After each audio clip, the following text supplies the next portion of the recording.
अस्सलाम वालेकुम स्टूडेंट्स। आज हमारा टॉपिक है एमबीबीएस डॉक्टर्स।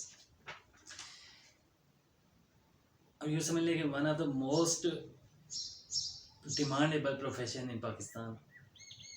ठीक है, बहुत ज़्यादा डिमांड है इसकी और अक्सर वालिदैन यही सोचते हैं हम अपने बच्चों को डॉक्टर बनाएंगे। और अक्सर बच्चे भी जब बहुत छोटे होते हैं ना तो बच्चे भी हम कहते हैं हम बड़े होकर डॉक्टर बनेंगे। और बच्चे अक्सर आपने देखा होगा कि घरों में भी बच्चों को कि वो डॉक्टर डॉक्टर खेल रहे होते हैं एक दूसरे के साथ। तो ये एक बहुत ही डिमांडिंग प्रोफेशन है, ठीक है, हमारे आसपास में। और ये प्रोफेशन बुरा भी नहीं है, बहुत अच्छा प्रोफेशन है। ये भी रहे कि सिर्फ डिमांड ही नहीं है बल्कि ये बहुत अच्छा प्रोफेशन है और इसमें आपके लिए बहुत से स्कोप्स भी हैं। लेकिन अब बात यह है कि हमने करना क्या होता है एमबीबीएस। पहले तो ये है कि एमबीबीएस स्टैंड फॉर ये एमबीबीएस होता है। सो एमबीबीएस बेसिकली होता है कि bachelor of medicine and bachelor of surgery, MBBS. ठीक है, अब पहले तो हमें ये जानना ज़रूरी है कि एमबीबीएस के लिए हमारे पास क्या होना चाहिए। अब कैसे उसको एमबीबीएस कहाँ से करें, कैसे करें, और इसके लिए मेरिट क्या है, ठीक है, कौन सी डिग्री हमारे पास होनी चाहिए, फिर इसके एक्सपेंडिचर्स क्या हैं, इसके अलावा इसकी सैलरी कितनी हो सकती है, आपकी पॉसिबल सैलरी कितनी हो सकती है, और आपको कितना टाइम लगता है इस एमबीबीएस को क्लियर करने में। और इसमें आप पढ़ते क्या हैं, मतलब जितना जो आपने 2 साल 5 साल जितने भी आपका इसका कोर्स है तो उसके अंदर आपने पढ़ना क्या होता है, आपने सीखना क्या होता है। ठीक है, इसके अलावा पाकिस्तान में आप कहाँ कहाँ एडमिशन ले सकते हैं, कितने कॉलेजेस हैं, प्राइवेट सेक्टर्स है, प्राइवेट सेक्टर्स की फ़ीस का क्या सिस्टम है। इसके अलावा पब्लिक सेक्टर्स है, पब्लिक सेक्टर्स में हमारे कितने कॉलेजेस हैं और उनके अंदर फ़ीस का क्या हिसाब किताब है। बहुत सारी चीज़ें हैं जो हम इसमें पढ़ेंगे, बहुत सारी चीज़ें हैं जो हमें जानना ज़रूरी है। ठीक है, तो चलते हैं टॉपिक पर। लेकिन इससे पहले आपसे ये कहना ज़रूर कहूँगा कि अगर आपको वीडियो मज़ीद ऐसी देखनी है, मज़ीद प्रोफेशन के बारे में आपने तफसील से जानना है तो चैनल को लाइक ज़रूर करें और सब्सक्राइब भी कर लें। और जो लोग ख़ास तौर पर एमबीबीएस के साथ दिलचस्पी रखते हैं तो वो इस वीडियो को स्किप मत कीजिएगा, मुकम्मल देखिए क्योंकि इसमें आपके लिए बहुत सारी मालूमात छुपी हुई है। तो चलते हैं। सबसे पहले ये है कि एमबीबीएस के लिए हमें चाहिए क्या। तो ये तो आप लोग यकीनन जानते होंगे कि आपको प्री मेडिकल में एडमिशन लेना होता है after higher secondary school. High school के बाद आपने प्री मेडिकल में एफएससी में यानी कि प्री मेडिकल में आपने एडमिशन लेना होता है। ठीक है, प्री मेडिकल में आपने एडमिशन ले लिया, प्री मेडिकल क्लियर कर लिया, तो उसके बाद क्या प्री मेडिकल। अच्छा, हम लोग बहुत ज़्यादा लोग यही सोचते हैं कि प्री मेडिकल क्या होता है, उसके बाद हमने डॉक्टर बनना होता है। और डॉक्टर कई लोग ये सोचते हैं कि डॉक्टर शायद हम नहीं बन सकते तो वो प्री मेडिकल नहीं रखते, कुछ और चीज़ें रख लेते, कुछ और सब्जेक्ट्स रख लेते। तो आपके जहन में रहे कि प्री मेडिकल अगर आपने एफएससी में लिए किया है तो उसके लिए लाजमी नहीं उसके बाद कि आप एमबीबीएस ही करें। एमबीबीएस के अलावा भी बहुत सी फील्ड्स हैं जिनमें आप, बहुत सारी अच्छी फील्ड हैं जिनमें आप जा सकते हैं। फॉर एग्ज़ाम्पल मैं चंद एक के नाम लेना चाहूँगा। इनमें से एक है अल्टरनेटिव मेडिसिन, इसके अलावा फार्मास्यूटिकल, नर्सिंग, बायोटेक्नोलॉजी, उसके बाद veterinary and animal science, biophysics, paramedical और hospital and health management, forensic science etcetera. ऐसे बहुत से टॉपिक हैं जो उनमें आप एमबीबीएस नहीं बल्कि इन चीज़ों में भी आप जा सकते हैं और ये आपके लिए काफ़ी फ़ायदेमंद है और अच्छे प्रोफेशन है। बहरहाल हम बात कर रहे हैं एमबीबीएस की। तो प्री मेडिकल के बाद क्या, प्री मेडिकल में पहली बात ये है कि प्री मेडिकल में अगर आपने मार्क्स मिनिमम 70% मार्क्स लेने हैं आपने, तो बाज़ जगह पे 65% भी चल जाते हैं, लेकिन 70% मिनिमम आप ले लें। और क्योंकि सीट्स बहुत कम होती हैं, इस वक्त पाकिस्तान में टोटल 16,000 समथिंग सीट्स हों सालाना, तो उसमें अब जानते हैं कि कितने, अब वहाँ में 22 करोड़ आबादी है तो उसमें से कितने लोग होंगे जो एफएससी में प्री मेडिकल रख रहे हैं, तो काफ़ी टफ हो जाता है। तो इस सूरत में जब वो तादाद बहुत ज़्यादा हो अप्लाई करने वालों की तो मेरिट ऑटोमेटिकली हाई हो जाता है। तो आप 70% को तो मिनिमम काउंट करें, वरना आप 80 एंड 85% तक मार्क्स लेने की कोशिश कीजिए अगर आपको पब्लिक सीट चाहिए। ठीक है, सो 70% आप मिनिमम रख लें FSC में, प्री मेडिकल। उसके बाद होता है MD कैट। ठीक है, MD कैट जो है वो medical and dental college admission test, ये PMC से होता है। पहले तो ये सिस्टम इसका यही था कि MD कैट जो है ना वो प्रोविंस वाइज होता था, यानी कि हर सूबे का अलग जो है ना वो एक टेस्ट होता था। तो पिछले साल भी ये भी इस साल में 2023 में ये इन्होंने किया है कि PMC ने एक सेम टेस्ट ऑर्गेनाइज किया है, जो कि मुकम्मल 4 सूबों में सारे पूरे पाकिस्तान के अंदर एक ही टेस्ट लिया गया है, जिसका एक ही सारा टेस्ट में कोई चेंजिंग नहीं थी किसी भी तरीके, जिसे हम उसने नाम दिया है कि NMD कैट। ठीक है, so national medical and dental college admission test. अब MD कैट में क्या लेना है? अब ये एंट्री टेस्ट है, इसमें आपने तकरीबन 1 साल की लग जाता है तैयारी में इसमें। तो अब इसमें आपने कितना लेना है? इसमें आपने 60% तक मार्क्स लेने होते हैं, और अगर मेडिकल कॉलेज में एडमिशन लेना है तो, और अगर डेंटल कॉलेज में एडमिशन लेना है तो आपके लिए 50% मार्क्स इसमें काफ़ी है। अब यूँ कह लेंगे इसमें स्कोर आपका होना चाहिए 511 प्लस, 511 प्लस इसमें आपका होना चाहिए स्कोर, और किसी भी सेक्शन में बिलो 127 नहीं होना चाहिए। बदल ओवरऑल आप कह लें 60% मार्क्स होने चाहिए इसमें मेडिकल कॉलेज में एडमिशन के लिए। और एक जहन में रखें कि no MD CAT, no MBBS। अगर आपने ये टेस्ट क्लियर नहीं किया तो आप MBBS में एडमिशन नहीं ले सकते। किसी भी अथराइज कॉलेज या यूनिवर्सिटी में आप एडमिशन नहीं ले सकते MBBS में किसी भी सूरत में। सो आपके लिए ये ज़रूरी है। ठीक है, उसके बाद आते हैं हम फील्ड्स के अंदर। MBBS में आगे बहुत सारी फील्ड है, मतलब डॉक्टर्स के बहुत सारी फील्ड है, लेकिन मैं चंद एक के नाम लूँगा जो हमारी गर्ल्स के लिए ख़ास तौर पर, क्योंकि अब जैसे कि ऑर्थोपेडिक है, तो ऑर्थोपेडिक आप जानते हैं कि हड्डियों, टूटी हुई हड्डियों को मरीज जब सामने आए तो गर्ल्स हमारी नाजुक होती हैं, तो उनके लिए ये काफ़ी डिफ़िकल्ट होता है कि एक टूटी हुई हड्डी को बेहतर कि हाथ लगाना बड़ा मुश्किल हो जाता है, आम इंसान के लिए बड़ा मुश्किल हो जाता है कि डॉक्टर है तो ये उसकी हिम्मत है कि टूटी हुई हड्डी को कैसे उजोड़ रहे होते हैं, लेकिन ये वाकई काफ़ी मुश्किल होता है और काफ़ी दिल पे भारी पड़ने वाला मंजर होता है किसी को जैसे देखना। तो ये गर्ल्स के लिए काफ़ी मुश्किल होता है। तो गर्ल्स के लिए ईजी जो है इसमें फील्ड्स हैं वो हमारी कौन सी हैं कि एक है dentistry, PharmD, psychologist, dermatologist, gynaecologist, ठीक है, और मेडिकल डॉक्टर। ये चंद एक ऐसी फील्ड्स हैं जो कि हमारी गर्ल्स के लिए भी ईजी, मतलब इसमें आपको बहुत ज़्यादा उस तरह की चीज़ें नहीं देखनी पड़ती, बहुत ज़्यादा खून और टूटी हड्डियाँ ऐसी चीज़ें आपको नहीं देखनी पड़ती। अब बात करते हैं कॉलेजेस की। पाकिस्तान के अंदर इस वक्त जो मेडिकल कॉलेजेस हैं वो है, उनकी तादाद है 74, डेंटल कॉलेजेस हैं 43। और ये ख़ासकर ये चीज़ जहन में रखें कि ये मैं प्राइवेट सेक्टर की बात कर रहा हूँ, ठीक है, प्राइवेट सेक्टर्स की। और ये प्राइवेट सेक्टर्स में इसके अलावा भी कॉलेजेस होंगे, लेकिन ये वो तादाद है जो PMC से अप्रूव्ड है, मंजूर शुदा है वहाँ से, और जहाँ की डिग्री को माना जाता है।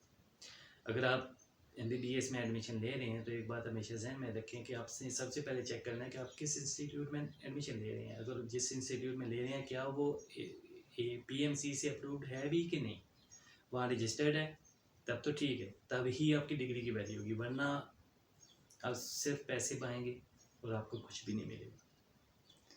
तो एडमिशन लेते वक्त आप ज़रूर ये बात जहन में रखें कि आप किस चीज़ में एडमिशन ले रहे हैं, ठीक है। किस जो भी आपने कॉलेज है उसकी बाकायदा एक PMC की आप वेबसाइट पे चले जाएं और वहाँ से चेक कर लें कि ये रजिस्टर्ड है वहाँ पे कि या नहीं है, ठीक। PMC means Pakistan medical commission, Pakistan medical and dental commission. So आपने वहाँ की उनकी वेबसाइट पे जाके आपने अपने इंस्टीट्यूट को चेक करना है, जो आप एडमिशन ले रहे हैं आप ज़रूर उसको चेक करें, क्योंकि इसमें अच्छा खासा खर्चा हो जाता है MBBS के अंदर, और बाद में आपको पता चले कि आपकी डिग्री की कोई वैल्यू ही नहीं है, तो मैं काफ़ी सारा इंसान को तोड़ देते हुए देख।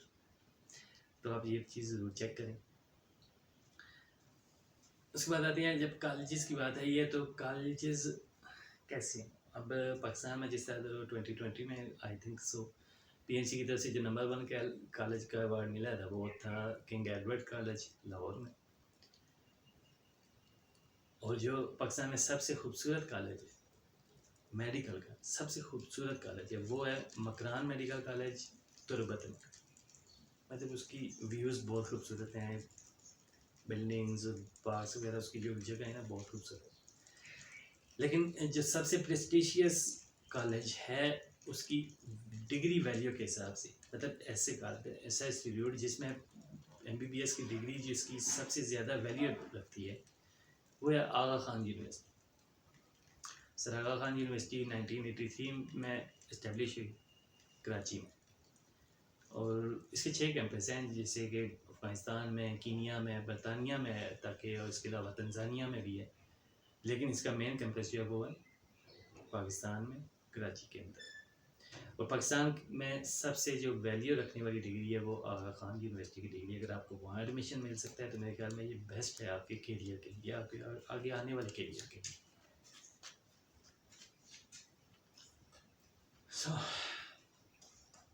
आप कोशिश करें, लेकिन खैर अब वहाँ कितनी एडमिशन हो सकते हैं आप जानते हैं, एक लिमिट होती है। तो जो सीट्स कंप्लीट जिनके मिल जाए तो वो आप समझिएगा आप खुश नसीब, बाकी ना मिले तो आपकी किस्मत। गवर्नमेंट की फ़ीस स्ट्रक्चर की हम बात करते हैं। अभी गवर्नमेंट में जो फ़ीस है, जैसे कराची यूनिवर्सिटी है वहाँ है 3,70,498 एक साल का, ये ट्यूशन फ़ीस की बात कर रहा हूँ। इसके अलावा जो है किंग एडवर्ड यूनिवर्सिटी है लाहौर में, पंजाब यूनिवर्सिटी लाहौर में, peoples university of medical and health sciences for Sindh, इनकी ऐसे ही बहुत सारे हैं। और इनकी जो एनुअल फ़ीस है वो आ रही है 3,20,933 रुपये।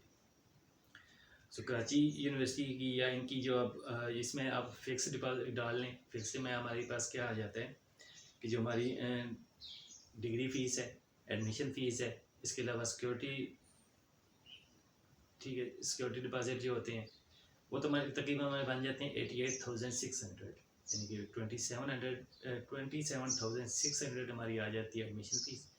इसके अलावा 15,000 डिग्री फ़ीस है और 46,000 है सिक्योरिटी डिपॉजिट।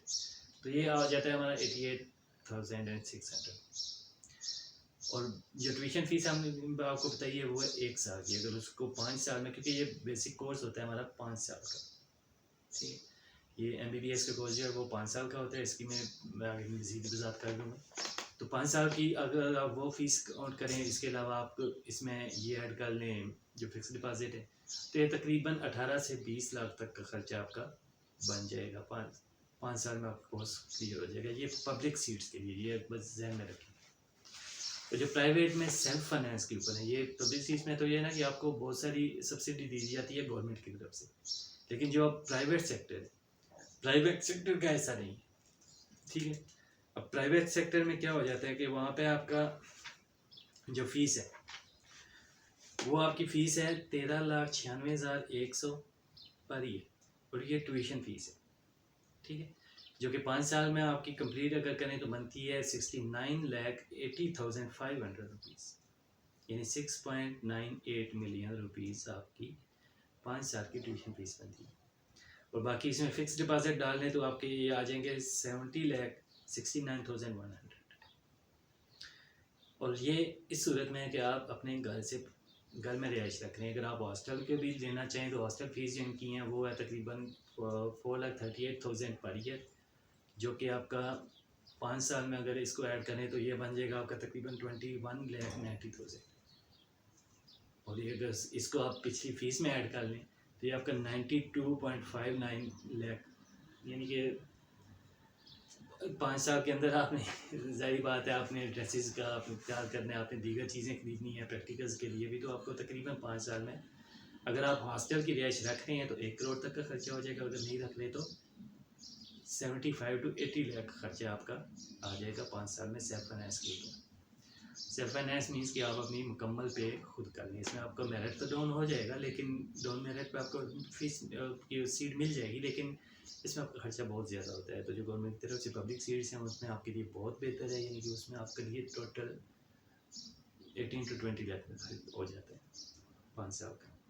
सो फीसें काफ़ी हैं इसमें, खासकर वो हैं जो अपने बच्चों को कहते हैं ना कि हमने इनको डॉक्टर बनाना है, तो वो पहले अपनी जेब को देख लें कि आप इनको बना भी सकेंगे या नहीं। ठीक है। सो ये आपके अखराजात हैं MBBS करने के लिए। अब पाकिस्तान में बहुत सारे कॉलेजेस हैं, बहुत सारे अच्छे कॉलेजेस हैं। अगर आप उनमें से कुछ के मैं नाम ले लेता हूँ। Lahore medical and dental college, Islamabad medical and dental college, Multan medical and dental college, Shalamar college, Rashid Latif medical college, इसके अलावा university college of medicine and dentistry, Avicenna medical college, Jinnah medical and dental college, Islamic international dental college, Amiruddin medical college, Bacha Khan medical college, इसके अलावा Islam medical college, united medical and dental college, Pak red crescent college, इसके अलावा Sheikh खलीफा बिन Zayed Al Nahyan medical college, Nawaz Sharif medical college, Fatima Jinnah medical university, minister medical college, और ऐसे बहुत सारे हैं जिसका मैं पहले भी नाम ले चुका हूँ, जैसे कि मकरान का नाम लिया है मैंने, आगा खान यूनिवर्सिटी का नाम लिया है। तो बहुत से कॉलेज हैं, मतलब इनकी टोटल जो तादाद है वो मैंने आपको बताई। और मैं इसको आपको अलग भी बताता हूँ कि 74 मैंने आज जैसे आपको बताया ना, प्राइवेट सेक्टर्स में हमारे कितने कॉलेजेस हैं, 74। ठीक है। और डेंटल कॉलेज हमारे पास 43। लेकिन प्राइवेट सेक्टर्स में जो कॉलेजेस की तादाद है उनको मैं प्रोविंस वाइज आपको बता देता हूँ कि हमारे पास जो आज़ाद कश्मीर में पब्लिक कॉलेज हैं 3 और प्राइवेट हैं 1, सो टोटल है 4। इसके अलावा बलूचिस्तान में public 1, private 1, total 2। Khyber Pakhtunkhwa public 10 हैं और प्राइवेट हमारे अलग 11 हैं, तो टोटल 21 हो गए। इसके अलावा पंजाब और इस्लामाबाद, इनमें हमारे पब्लिक है 19, टोटल प्राइवेट है 44, सो टोटल 63। देन आ जाती है सिंध, वहाँ पे 12 हैं पब्लिक और 17 हैं हमारे पास प्राइवेट सेक्टर के, सो टोटल हो गए 29। तो अब आप ये टोटल कर लें तो हमारे पास जो पब्लिक सेक्टर में वो हमारे पास टोटल है 45 कॉलेजेस और प्राइवेट सेक्टर में टोटल 74 कॉलेजेस। टोटल हमारी जो दोनों को मिला के बन जाते हैं हमारे 119 कॉलेजेस। ये वो कॉलेजेस हैं जहाँ आप MBBS कर सकते हैं। 119 कॉलेज है पूरे पाकिस्तान, इसमें प्राइवेट भी हैं और पब्लिक भी हैं। ठीक है। सीट्स की बात कर लेते हैं। सालाना जो हमारी सीट्स होती हैं वो मेडिकल के लिए कितनी होंगी, तो सबसे पहले हमारी वही आज़ाद जम्मू कश्मीर का देखते हैं। आज़ाद जम्मू कश्मीर में 330 सीटें होती हैं पब्लिक सेक्टर के लिए, 100 सीट होती है हमारे पास, 100 सीट होती है प्राइवेट सेक्टर के लिए। सो टोटल सीट्स हमारी है 430। जबकि खैबर पख्तूनख्वा में 320, बलूचिस्तान में 320 सीटें हैं पब्लिक सेक्टर के लिए, 100 सीट्स हैं प्राइवेट सेक्टर के लिए। So total 420 for 20। इसके अलावा KPK खैबर पख्तूनख्वा में, वहाँ हमारे पास 1435 सीट्स हैं पब्लिक, 1050 हैं प्राइवेट सेक्टर के लिए और टोटल हमारी हो जाएंगी 2485 सीट्स। इसके अलावा पंजाब प्लस इस्लामाबाद, यहाँ पे आ जाएंगी 4200 सीट्स हैं पब्लिक, 4900 सीट्स हैं प्राइवेट सेक्टर में। सो टोटल हमारे पास बन जाती हैं 9100।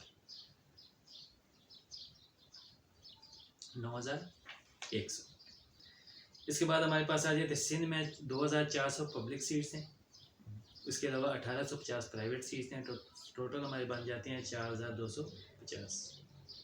सो इसको अगर ग्रैंड टोटल करें तो हमारे पास पब्लिक सीट्स मुकम्मल जो पूरे पाकिस्तान की आ जाती हैं वो आ जाती हैं 8685, 8685 सीट्स हमारी पब्लिक सेक्टर में। इसके अलावा जो प्राइवेट सेक्टर है वहाँ आ जाती हैं 8000 सीट्स, 8000। तो टोटल हमारी सीट सालाना हमारी जो बन जाती हैं वो पब्लिक एंड प्राइवेट दोनों को मिक्स करके तो वो हमारी आ जाती हैं 16,685 सीट्स। सो कॉलेजेस की हमारी तादाद है 119 होगी टोटल, और सीट हमारी है 16,685। ये मुकम्मल सीट्स हैं जो पाकिस्तान के अंदर एक साल में क्रिएट की जाती हैं। इसके अलावा अब ट्यूशन फीस का भी है, मैंने आपको बता दिए। क्राइटेरिया इसका आपको मैंने बता दिया कि आपने MBBS में दाखिला कैसे लेना है। आपने एडमिशन लेने के लिए आपको प्री हाई स्कूल क्लियर होना चाहिए, प्री मेडिकल FSC में प्री मेडिकल में 70% मार्क्स होने चाहिए। इसके अलावा आपके पास तीसरी चीज़ MD कैट क्लियर होना चाहिए, वो भी 60% मिनिमम मार्क्स के साथ, अगर आपने इसमें पब्लिक सेक्टर में लेना है। अगर प्राइवेट सेक्टर में लेना है तो आपको सेल्फ फाइनेंस के ऊपर अगर आपने लेना है तो 50 to 55% MD कैट के मार्क्स भी काउंटेबल हैं, लेकिन अगर आपने मेरिट पे आना है तो आपको ज़्यादा से ज़्यादा मार्क्स लेने हैं।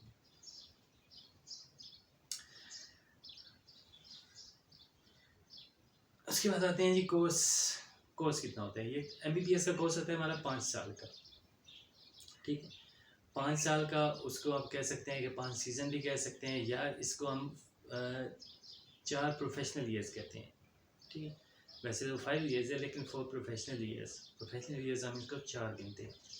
तो इसकी तरतीब ऐसी होती है कि पहले साल में हम जो पहले साल में हमारी पढ़ाई होती है, हमें पढ़ना होता है, वो होता है उसको हम सिलेबस को हम नाम देते हैं कि फर्स्ट प्रोफेशन ईयर पार्ट 1, और सेकंड ईयर में हमें क्या करना होता है फर्स्ट प्रोफेशन ईयर पार्ट 2।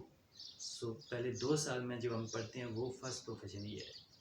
सो तीसरे साल में जो हम पढ़ते हैं वो सेकंड प्रोफेशन ईयर, चौथे साल में जो है वो थर्ड प्रोफेशन ईयर, और last 5th and final year जो हमारा होता है उसमें हम क्या कहते हैं जी 4th प्रोफेशनल ईयर्स। अब प्रोफेशनल ईयर्स में हम इनके अंदर पढ़ते क्या हैं, जो हमारी पढ़ाई होती है फर्स्ट ईयर के अंदर, फर्स्ट प्रोफेशनल ईयर मतलब कि फर्स्ट और सेकंड ईयर के जो दोनों पार्ट्स हैं उनमें हम पढ़ते हैं सबसे पहले एनाटॉमी। अब एनाटॉमी के अंदर मज़ीद आ जाती हैं cell biology and history, cross sectional anatomy, embryology, gross anatomy, neuro anatomy, radiological anatomy, surface anatomy. इसके बाद हम दूसरा टॉपिक इसमें आ जाता है ह्यूमन फिजियोलॉजी। इसके बाद medical biochemistry, then molecular biology and human genetics. उसके बाद हमारा आ जाता है second professional year. First professional year में हम काफ़ी सारे पढ़ते हैं, सेकंड प्रोफेशनल ईयर में निस्बतन कम हो जाता है। उसमें आ जाता है हमारा behavioural sciences and medical ethics, ठीक है।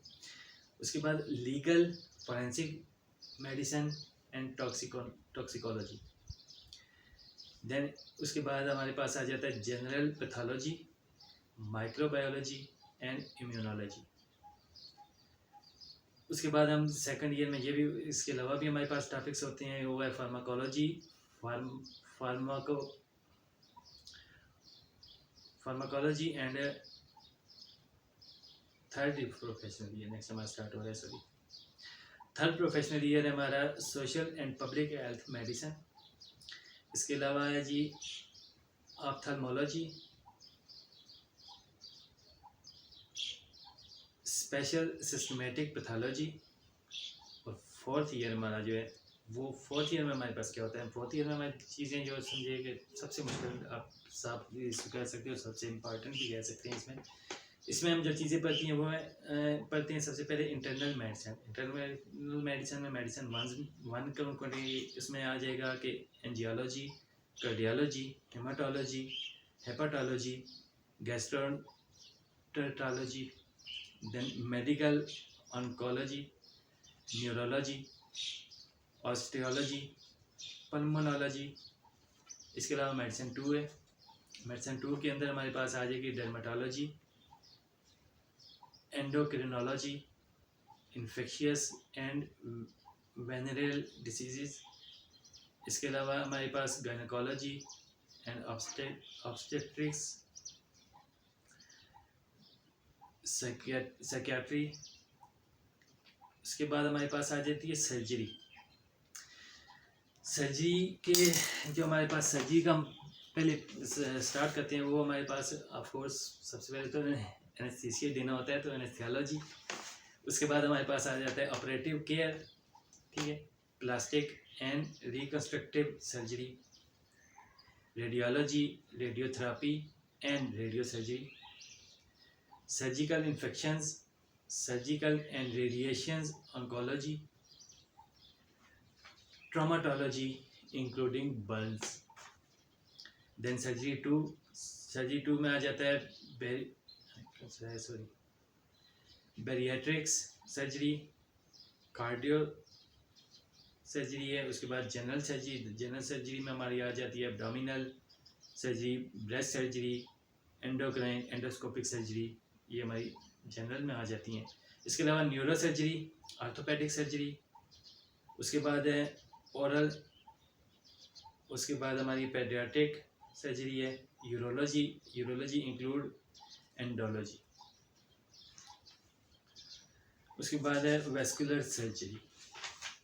इसके अलावा हमारे इस कोर्स में जो मज़ीद चीज़ें इंटर्स होती हैं वो हैं हमारे पास है nutrition, epidemiology, biostatistics and research methods, health education, family planning, occupational, environmental, preventive and tropical medicine. ये वो टॉपिक्स हैं जो हम 5 साल में पढ़ते हैं। 5 साल में अपनी जो कंप्लीट कोर्स है वो इन टॉपिक्स के अंदर रहते हैं। इसके बाद आप आ जाते हैं गवर्नमेंट डॉक्टर बनने के लिए, यानी कि आपने अगर गवर्नमेंट जॉब हासिल करनी है, ठीक है, आपने 5 साल क्लियर कर लिया है, तो गवर्नमेंट जॉब हासिल करने के लिए MBBS करने के बाद गवर्नमेंट जॉब हासिल करने के लिए आपका क्राइटेरिया क्या होना चाहिए? सो सबसे पहले है कंप्लीट हाई स्कूल, सेकेंड है intermediate in pre medical with 70% marks, कोई जो है। देन थर्ड MD कैट या NMD कैट, वो एग्ज़ाम क्लियर होने चाहिए। इसके बाद आप चौथे नंबर पे कि 5 इयर्स ऑफ मेडिकल कॉलेज, यही MBBS जो आप कंप्लीट कर रही हैं, bachelor of medicine and bachelor of surgery, ये आपको क्लियर होना चाहिए। इसके अलावा 1 ईयर ऑफ हाउस जॉब, ठीक है, आपने इंट्रेंस के तौर पे 1 साल किसी भी हॉस्पिटल में जॉब भी लाजमी करनी है अगर आपने गवर्नमेंट की हासिल करनी है। इसके अलावा वर्क एक्सपीरियंस डिपेंड करता है कि आप किस जॉब के लिए अप्लाई कर रहे हैं, यानी कि आप किसी सीनियर डॉक्टर के लिए अप्लाई कर रहे हैं तो उसके लिए उतना वर्क आपको चाहिए। अगर आप यंग डॉक्टर न्यू के लिए हैं तो उसके लिए वर्क के वही आपका काउंट होगा जो आपकी इंट्रेंस है, ठीक है, इंटर्नशिप जो आप करेंगे वही आपको वर्क आपका जो एक्सपीरियंस है काउंट होगा। सो ये मामला है सारे। आपने ये देखा कि जो मैं MBBS करने के लिए हमारे पास क्या ज़रूरी होनी चाहिए, हमारा मेरिट क्या होना चाहिए MBBS में एडमिशन लेने के लिए। MBBS के अंदर एडमिशन लेने के लिए मेरिट अगर हम कंप्लीट करते हैं तो हमें कौन से कॉलेजेस में जाना चाहिए, कितने कॉलेजेस हैं पाकिस्तान में इस वक्त, जो है मेडिकल एंड डेंटल कॉलेजेस की तादाद कितनी है, वो कहाँ पे है। इसके अलावा हमें ये मालूम हुआ है कि जो PMC से मंजूर शुदा है वहीं पर एडमिशन लेना चाहिए। दैन हमारी फ़ीस, अगर पब्लिक सेक्टर्स के लिए हम अप्लाई करते हैं तो कितनी फ़ीस हमें पड़ सकती है, और अगर हम सेल्फ फाइनेंस पे करना चाहिए तो कितनी फ़ीस हमें 5 साल के अंदर, यानी कि MBBS के लिए करने के लिए मेरा कितना खर्चा हो जाएगा, ठीक है। अब पब्लिक सेक्टर के लिए एक तो जहन में रखें कि जो जहाँ पे मैंने आपको बताया ना फिर 70% और 60%, 70% in FSC pre medical and 60% in MD CAT, तो ये आपकी भूल है। अगर आपने पब्लिक सेक्टर में एडमिशन लेना है तो आपके लिए ये बहुत कम है, क्योंकि वहाँ मेरिट बहुत ज़्यादा हाई हो जाता है। फिर दूसरा आपको पता है पाकिस्तान में यहाँ सिफारिश तो चलती है, सिफारिश रिश्वत तो हर जगह चलती है। तो अगर आपने मेरिट पे आना है तो आपको बहुत ज़्यादा मेहनत करनी होगी। आपको कम से कम प्री मेडिकल में आपको 85 to 90% मार्क्स लेने होंगे। अगर आपने पब्लिक सीट लेनी है ईजी तो आपको इतने चाहिए होगी। और MD कैट जो है वो उसमें भी आपको 70% से अबव 75% अबव मार्क्स लेने होंगे, तब आप ईजीली एक पब्लिक सेक्टर में आपको सीट मिल सकेगी। अदरवाइज दूसरी ऑप्शन वही है सेल्फ फाइनेंस, और आपको तकरीबन 1 करोड़ रुपये का खर्चा पहुंच जाता है, या 80 लाख तक का भी है। अगर आप अपने कर्ज से पढ़ते हैं, आप हॉस्टल के एहतियात नहीं लेते तो 80 लाख तक का खर्चा आपका इस मुकम्मल कोर्स के दौरान आ जाएगा।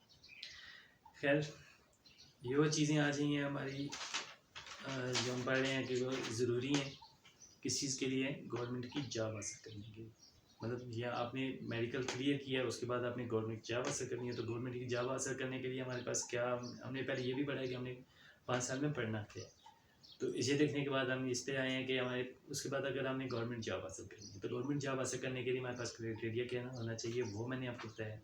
और ये लाजमी नहीं है कि आप गवर्नमेंट जॉब लें, आप सेल्फ प्रैक्टिस भी कर सकते हैं, अपनी प्रैक्टिस भी कर सकते हैं, और कोई इतना नहीं है, बल्कि बहुत अच्छे लोग सैलरी इसमें कमा रहे हैं। ठीक है, अब आते हैं गवर्नमेंट सैलरी कितनी दे रही है। गवर्नमेंट की जो सैलरी है इस टाइम मिनिमम जो स्टार्टिंग सैलरी है एक MBBS के लिए वो है 70,000 पर मंथ। ठीक है, और इसके अलावा प्राइवेट प्रैक्टिस भी आप करते हैं, तो average income of a new doctor आप यूँ कह सकते हैं 1 लाख to 150। ठीक है, 1,50,000 यानी 1 लाख से 1.5 लाख तक इजीली एक नया डॉक्टर जो पास आउट हो रहा है वो इजीली इतनी इनकम जनरेट कर सकते हैं। क्योंकि आप जब हाउस जॉब पे होंगे, इंटर्नशिप पे होंगे, तब भी आपकी 45,000 सैलरी शुरू होगी।